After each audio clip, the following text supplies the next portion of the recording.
अस्सलाम वालेकुम दोस्तों। मैं डॉक्टर कामरान आफ्ताब अहमद अपने नए व्लॉग के साथ आपकी खिदमत में हाजिर हूँ। दोस्तों, मैं इस वक्त बैठा हुआ हूँ वेल्स और इंग्लैंड के बॉर्डर पे। यहाँ पे एक बहुत ही खूबसूरत रिवर है मेरे पीछे,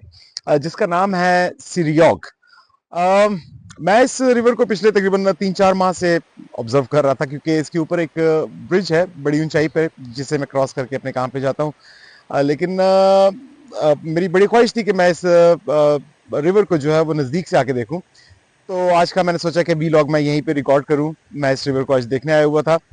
बहरहाल दोस्तों, पाकिस्तान में इस वक्त जो सबसे बड़ी खबर चल रही है पिछले 3 से 4 रोज में, आपने उस पर मुख्तलिफ तजिया सुन लिए होंगे। वो खबर है DGISI जनाब जनरल आसिम मुनीर की, जो अमेरिका में मुकीम कुछ पाकिस्तानी हैं उनसे मुलाकात, जो कि इस्लामाबाद में हुई रमजान के आखिरी अशरे में गालिबन। और अब ये खबर तो वैसे पुरानी है, काफी रोज हो चुके हैं इस खबर को ब्रेक हुए या मंजरेआम पे आए हुए, लेकिन बहुत सारी इसमें कंफ्यूजन थी, क्योंकि मुख्तलिफ किस्म की अफवाहें गर्दिश कर रही थी इस खबर के बाद। तो इस वजह से मैंने इसका जिक्र तो किया अपने एक वीलॉग में, लेकिन मैंने इसको डिटेल से उस वक्त आपके सामने प्रेजेंट नहीं किया, क्योंकि मैं चाह रहा था कि मेरे पास कोई बेहतर किस्म की इंफॉर्मेशन हो, ताकि हम हर चीज को परख के उसका एक जायजा ले सकें। तो इसी पर आज का मेरा वीलॉग। मगर अपने वीलॉग का आगाज करने से पहले आपसे गुजारिश कि अगर आपको मेरा वीलॉग पसंद आए तो इसे लाइक करें, शेयर करें, मेरे यूट्यूब चैनल को सब्सक्राइब करें। दोस्तों, ये इसलिए भी ज़रूरी है कि अगर आप यूट्यूब चैनल को सब्सक्राइब करेंगे, इसे शेयर करते रहेंगे, तो इससे यूट्यूब का एल्गोरिदम मेरे वीलॉग्स की विजिबिलिटी को बढ़ा देगा, जो कि कुछ हद तक हमें हेल्प कर सकती है जो फायरवॉल है उसका मुकाबला करने में। बहरहाल दोस्तों, मैं कोशिश करूंगा कि कुछ यहाँ पे जो रिवर है मेरे पीछे उसके आपको कुछ जो है ना वो व्यूज भी दिखाऊं बात करते हुए। अनफॉर्चुनेटली मैं नीचे रिवर तक जो है वो नहीं जा सका, क्योंकि ये प्राइवेट लैंड है जहाँ से इसका एक्सेस है, और मुझे मुनासिब नहीं लगा। वहाँ पे मुझे कोई इस वक्त शख्स नज़र नहीं था आ रहा कि मैं उससे इजाज़त लेता, तो मैंने मुनासिब नहीं जाना कि मैं रिवर के किनारे पे बिल्कुल जाके बैठ के ये बात करूँ। बहरहाल मैं आपको कुछ इसके जो विजुअल्स है वो जरूर दिखाऊंगा वीलॉग के दरमियान में। अब बहरहाल दोस्तों, जो खबर है वो इस तरह है कि अमरीकी निजात 5 पाकिस्तानी अफराद, जिनमें 3 डॉक्टर्स और 2 बिजनेसमैन, ये इनकी मुलाकात हुई DGISI आसिम मलिक साहब से। और ये भी अब इतलात हैं कि ये मुलाकात ISI ने ही अरेंज की, यानी कि वो चाहते थे कि वो जो अमेरिकन पाकिस्तानी हैं उनसे मुलाकात की जाए और उनसे तबादला ख्याल किया जाए हालात को बेहतर करने के हवाले से। पाकिस्तान तहरीक इंसाफ यूनाइटेड स्टेट्स के एक बड़े ही अहम रुकन हैं आतिफ खान साहब, और आतिफ खान साहब के ये नॉलेज में इस मीटिंग मतलब उनसे परमिशन एक तरह से ली गई, या उन्हें ऑन बोर्ड लिया गया इस मीटिंग के हवाले से, और उन्होंने ग्रीन सिग्नल दिया इस मीटिंग को लेके। इसके ऊपर अब अनफॉर्चुनेटली उन्हें एक्सप्लेनेशंस देना पड़ रही हैं, वो आगे चल के मैं बात करता हूँ बहरहाल उस पर। इस तरह की मुलाकातें नई डेवलपमेंट नहीं है, माजी में भी इस तरह की मुलाकातें हो रही थी, हो रही हैं। हम सब जानते हैं कि Pakistan military establishment backdoor diplomacy हर वक्त कर रही होती है किसी ना किसी सूरत में। बहरहाल इस मीटिंग की खास बात यह थी कि DGISI साहब ने इस ख्वाहिश का इजहार किया कि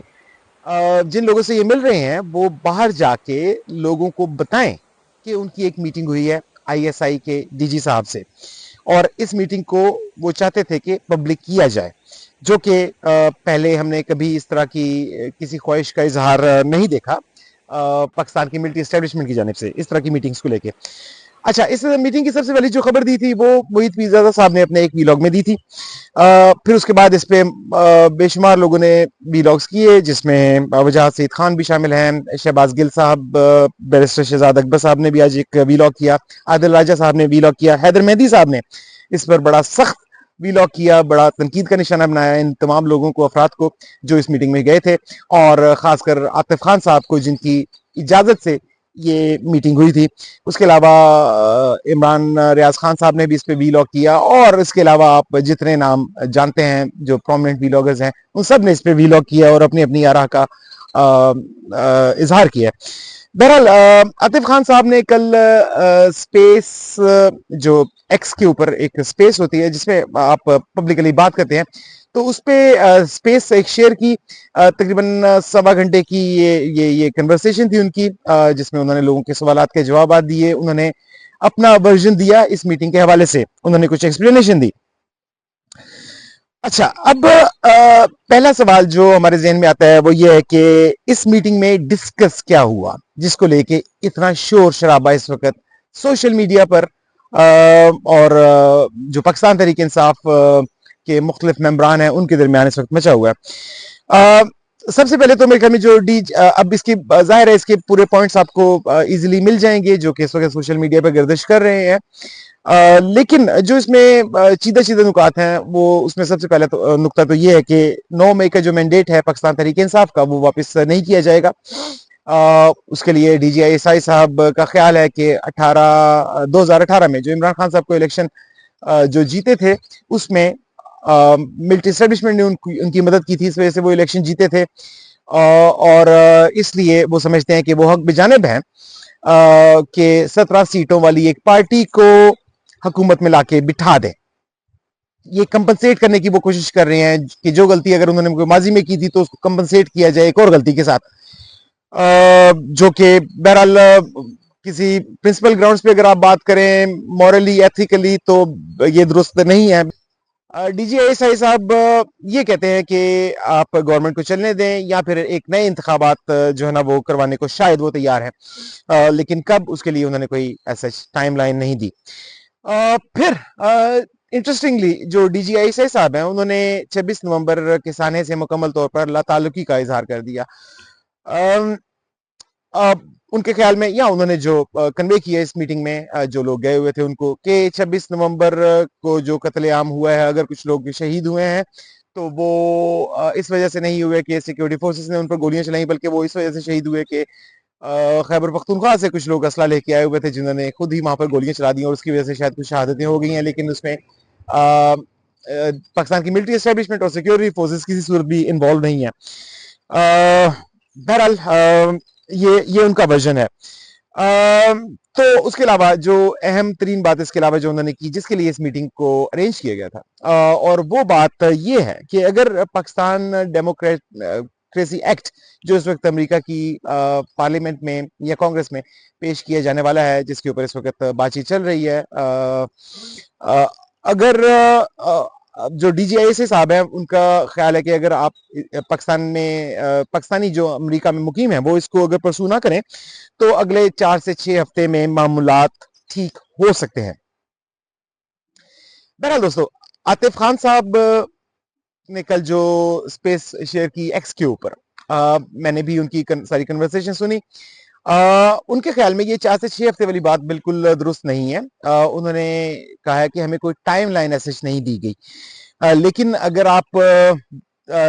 इन लोगों से बात करें जिन लोगों जो लोग इस मीटिंग में मौजूद थे तो शायद सबका वर्जन यही है कि 4 से 6 हफ्ते में हालात बेहतरी की तरफ चले जाएंगे। मेरा जाती तजिया ये है कि शायद DGISI साहब ने शायद ये कहा होगा कि 4 से 6 हफ्ते में हालात बेहतरी की तरफ जाना शुरू हो जाएंगे, बट इसका मतलब ये नहीं है कि मुकम्मल तौर पर हालात नॉर्मल हो जाएंगे या इमरान खान साहब को रिलीज कर दिया जाएगा। जो पहला स्टेप लिया जाएगा या दूसरा स्टेप लिया जाएगा, अगर 100 स्टेप्स हैं तो उनमें से जो पहले 1 या 2 स्टेप्स या 3 स्टेप्स लिए जाएंगे, शायद उनके कहने का मकसद ये था कि 4 से 6 हफ्ते में ये स्टेप्स लिए जा सकते हैं, लेकिन मुकम्मल तौर पर चीजें रिवर्स कब हो सकती हैं इसके लिए शायद कोई टाइमलाइन नहीं दी गई। मेरे ख्याल में अगर पाकिस्तान की मिलिट्री एस्टेब्लिशमेंट इस मामले में संजीदा है, जो कि मेरा नहीं ख्याल कि वो संजीदा है किसी तौर पर भी, बहरहाल अगर हम एज्यूम करते हैं कि वो संजीदा है तो उसका जो आखिरी स्टेप होगा मेरे ख्याल में वो इमरान खान साहब की रिहाई होगी और उसके बाद फिर एक तहरीक की शायद उनको इजाजत दी जाए कि आप तहरीक अगर चलाना चाहें तो चला लें। दोस्तों, इस वक्त जो पाकिस्तान के सोशल मीडिया पर सबसे बड़ा सवाल उठाया जा रहा है पाकिस्तान तहरीक इंसाफ के लोगों की जानिब से या उनके सपोर्टरान की जानिब से, जो समझते हैं कि इस मीटिंग को नहीं था होना चाहिए, या जो लोग तनकीद कर रहे हैं आतिफ खान साहब पे या इस मीटिंग में शामिल दीगर अफराद पर, उनका सबसे बड़ा आर्गूमेंट यह है कि क्या ये जो लोग मिले हैं जाके आसिम मुनीर साहब से, सॉरी आसिम मलिक साहब से, क्या इनको मैंडेट हासिल था इस नेगोशिएशन का? अच्छा दोस्तों, इस पर मेरा तजिया ये है कि मैं नहीं समझता कि ये लोग बातचीत करने के लिए गए थे पाकिस्तान। मेरा अपना जाती ख्याल ये है कि ये सिर्फ पैगाम रसानी का इन्होंने फरीजा सर अंजाम दिया। इन्होंने जाके कुछ अपने जो इनके कंसर्न्स हैं वो रखे, इन कुछ सवालात रखे जिनके इनको जवाब दिए गए, और इनकी इंटेंशन जो है वो सिर्फ यही थी कि ये इस पैगाम को लेके, इन जवाबात को लेके आके यहाँ पर पब्लिक करेंगे, और पाकिस्तान तहरीक इंसाफ को फिर इसमें इन्वॉल्व किया जाएगा, और उन्हें कहा जाएगा कि ये ऑप्शंस दूसरी जानिब से आए हैं, लेकिन हतमी फैसला पाकिस्तान तहरीक इंसाफ की लीडरशिप, खासकर इमरान खान साहब ही करेंगे। अब बहुत सारे लोग फिर जब इस पे सवाल करते हैं कि इन्हें मैंडेट किस चीज का किसने दिया कि ये जाके किसी से मिले, तो मेरा इस पे मेरे ख्याल में आर्गुमेंट यही है, या बहुत सारे लोगों का आर्गुमेंट मेरे ख्याल में यही है कि अगर मैं इस वक्त इमरान खान साहब के हक के लिए आवाज उठा रहा हूं, पाकिस्तान तहरीक इंसाफ के हक के लिए आवाज उठा रहा हूं, पाकिस्तान के हक के लिए आवाज उठा रहा हूं,